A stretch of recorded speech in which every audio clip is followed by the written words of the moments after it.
би яг хуу энэ хууль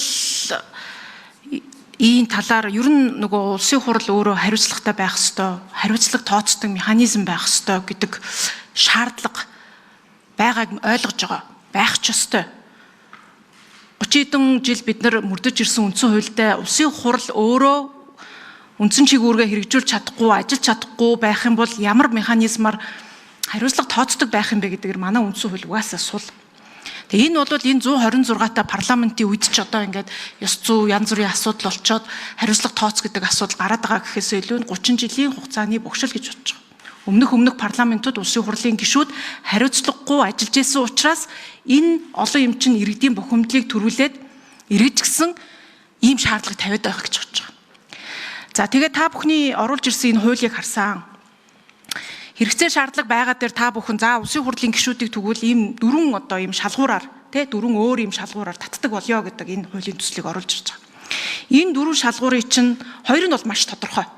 Юм маш объективны хинч харсан маргахгүй энэ бол ойлгомжтой. Энэ бол тэр хуралдаандаа суудаггүй байх, биеэрээ санал өгдөггүй байх. Энэ бол улсын хурлын гишүүн ард түмнийг төлөөлөөд энэ сонгогдсон бол хуралдаанд орж санал өгч хилцэж энийгээ төлөөлөх үүрэгтэй. Манай одоо чуулганд чинь хизээч ирдэггүй. Манай өргөдлийн байнгын хооронд гишүүн мөртлөө хизээч ирж байгаагүй гишүүн байгаа. Би бол энэ хүмүүсийг улсын хурлын гишүүнийхээ үндсэн үүргийг гүйцэтгэж чадахгүй байгаа гэж харж байгаа. Энэ хүмүүс хариуцлага тооцох механизм байх ёстой. За би энэ объективны энэ хоёр шалгуур дээр бол юм хэлэхгүй. Энэ байх ёстой гэж үзэж байгаа. За нөгөө хоёр буюу одоо өнөөдрийн хамгийн их сэдэв болоод байгаа хоёр шалгуур байна. Нэг нь тангаргаасаа нэтсэн, нөгөөх нь ёс зүйн ноцтой зөрчил гэсэн. Энэ хоёр шалгуур чи ерөөсөө маш тодорхой бол биш, маш субъективны байдалтай байгаад байгаа байхгүй юу? За нэгдүгээрх нь тангаргаасаа нэтсэн гэж байгаа. Улсын хурлын гишүүний тангаргийг та бүхэн мэднэ. За яг тангаргийнхаа аль хэсгээс нь нятсан гэдгийг нь тэгвэл цэц тогтоох гээд байгаа юм уу? Энэ дээр цэцээр тангаргаасаа харах юм бол ашиг сонирхлоос ангид байж байна гэдэг асуудал. Энэ ашиг сонирхолт үнэхээр автсан бол эн чинь эрүүгийн хуультай. Гэмт хэрэг болно. Энүүгээрээ тогтоогдоод ороод ирнэ. Тэгэхээр энэ тангаргийнхаа хувьд юу хийн? Одоо гишүүний үүргээ чин шударгаар биелүүлээгүй гэдгийг яагаад шүүх шидэхгүй заавал цэцээр шийдвүүлэх гээд байгаа. Энэ дээр нэг асуулт авъя. За хоёрдугаарт ёс зүй асуудал байна. Ёс зүй угаа штэ. Түрүүнээс хойш ёс зүйг хуульчилж болно, хуульчилт юм а гэдэг юм. Ёс зүйг бүрэн хуульчилдаггүй байхгүй юу? Ёс зүйг бүрэн хуульчилдаггүй болохоор зарим нь хуульчлагдаад одоо хуулиараа болоод явна. Зарим нь бол нийгмийн софт хэм хэмжээ хэвээр байна. Тэгээ ийм нийгмийн софт хэм хэмжээг та нар хуулийн хариуцлага болгох үндслэл болгоод ороод ирж байгаа байхгүй юу? Тэгэхээр энийг чинь буруугаар ашиглах улс төрийн сэтлэг. За бид нар хууль санаачлаагүй. Би таныг тэр нэг ярианд нэлээд олон дурдгдсан учраас та нар гэж. Би хууль санаачлагчид уламжлая. Та нар энийг бол ерөнхийлөгч санаачилж байгаа юм аа. Энэ дээр бас бид бүхэн бас анзаарах болохгүй байна. Занал хэлээгүй. Энэ бол хуульч би хүмүүнтэй хууль зүйн хэлээр ярьж байгаа. Хоёрдугаарт Монгол улсын үндсэн хуулийн цэцгийн хүчин төгөлдөр шийдвэрүүд байна. Тухайлбал 1994 оны 2 сарын шийдвэр байна. 04-р дүгнэлт. Нятсан эсхийг шийдсэн байна. Тангаргаасаа. Би нөгөө 92 оны үндсэн хуульд байсан шүү гэдэг байгаа энэ юм л та үг. Хин нэгэн өнөөдөр нятсны эсхийг тогтоох тухай яриаггүй шүү дээ энэ ч одоогоос 22 жилийн өмнө үндсэн хуулийн цэц маань тухайлбал улсын хурлын зарим гишүүд нятсан уугүй юу гэдгийг тогтоож ээжээ. Одоо ч тогтоох боломжтой. 19 оны өөрчлөлтөөр энийг нь тогтоогоод нятсан гэдэг нь тогтоогдчих юм бол игүүлэн татна гэдэг нөгөө императив юм хэмжээ биччихсэн. Императив хэмжээ биччихсэн. Энийг л хэлээд яриад байгаа. Үүнээс биш одоо үндсэн хуульд байхгүй юм зохиож яриаггүй шүү дээ. Үндсэн хуулийн дэг журам байхгүй зүйлийг бол бас санаачилж болохгүй. Баярлалаа. За ёс зүйн гэдэг бол одоо ч гэсэн бас хүчин төгөлдөр үйлчилж байна. Ёс зүйн дүрм гэж би хэлээд байгаа. Энд ч одоо би хууль тогтоомжийн нэг хэсэг гэж ойлгоод байгаа шүү дээ. Улсын хурлын тогтоолоор батлагдсан. Та бүхэн дагаж мөрдөж байгаа. Дагаж энэ хуулийн төсөлтэй холбоотойгоор хууль батлагдсантай холбогдох арга хэмжээний тухай тогтоолын төсөлд ёс зүйн дүрмийг шинжилж батлаа гэдэг агуулгаар оруулсан. Эндээ тухайлбал аль нэг нь нятсан одоо ёс зүйн зөрчил ноцтой гэдэгт нь оруулах юм. Алийг нь удаа дараа гэдэгт нь оруулах юм гэдэг их хурл маань өөрсдөө хилцэж тогтоох бүрийн эрхтэй. Энэ бол өөрөө их хурлын онцгой бүрийн эрх учраас энэ хүрээнд нь үлдээж санаачилсан гэж ингэж ойлгож байгаа. За, бямжиргал дараагаад надад нэг тийм юм заах гэдэг хэрэггүй. Би үндсэн хуулийн хүрээнд л асууж байгаа. Тэгээ тангараасаа няцсан байгаа тэр үндсэн хуулийн цэцгийн дүгнэлтүүдтэй ч танилцсан. Тэгээ үндсэн хууль зөрчин гэдэг чинь айгүй ерөнхий үг байхгүй юу? Үндсэн хууль зөрчин гэдгийг бид нар үндсэн хууль зөрчсөн хууль гаргаж байгаа юм бол 126 бүгдээрээ тэгвэл хариуцлага хүлээх юм уу?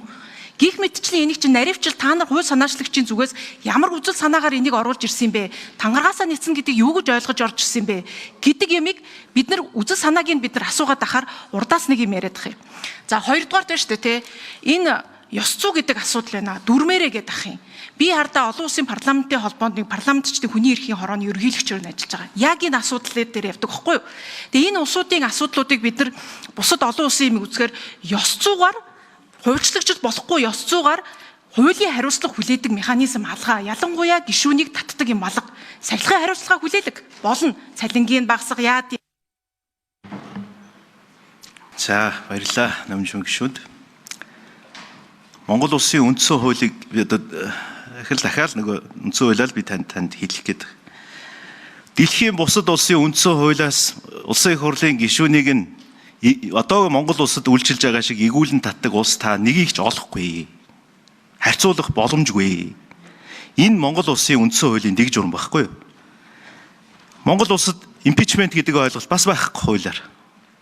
Цэц юугийн тогтоод юм бэ гэхээр үндсэн хууль зөрчсөн хэсэг, тангарагасаа нятсан хэсгийг тогтоогод бид нар 19 онд ийм гипотез бичсэн. Монгол улсын их хурл энийг баталчихсан. Харин энэ нь өөрөө чухам юу байх юм бэ гэдэг нь цэцгийн практик бас зарим нэгт нь байна. Цаашид энийг хуулиар наривчлан зохицуулах хэрэгцээ шаардлага гарахыг үгүйсэхгүй. Энийг их хурлын онцгой бүрийн эрхийн хүрээнд тогтооно. Хууль санаачлагчийн хувьд тэгээд энэ нөгөө тодорхой үзэл санаатай тэрийгэ шалгууруулж авахгүй бол хардаа ингээд ийм юм байгаа үндсэн хууль дээр байгаамаа хамгийн онцлог юм а гэх юм бол бид нар одоо тэрийгэ тодорхойлохгүйгээр одоо бусад байхгүй юм чи энийг бид нар тодорхойлох одоо юу гэдэм боломжгүй гэдээ хайчиж болохгүй шүү дээ.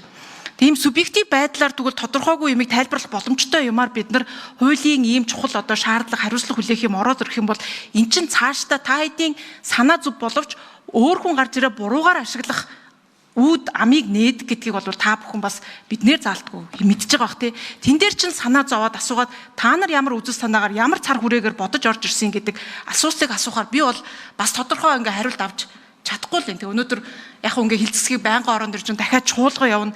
Энэ асуудлаараа та бүхэн ч гэсэн бэлтгэлтэй орж ирэхгүй бол надад бол маш тодорхойгүй санагдаад байна. За намынчин гишүүнд баярлалаа.